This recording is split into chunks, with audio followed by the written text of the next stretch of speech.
অভিমানে হলো হে আমার প্রতিপালক,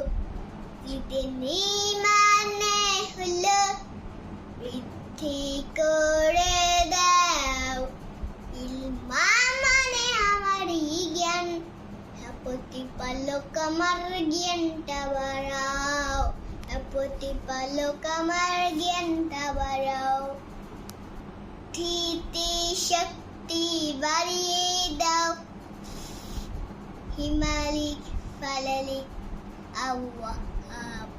অন্তরে দৃষ্টি ধার খুলে দাও, অশান্ত মনকে শান্ত বানাও। মনটাকে ভ্রান্ত ধারণা করা, হে প্রতিপালক আমার জ্ঞানটা বাড়াও, হে প্রতিপালক আমার জ্ঞানটা বাড়াও।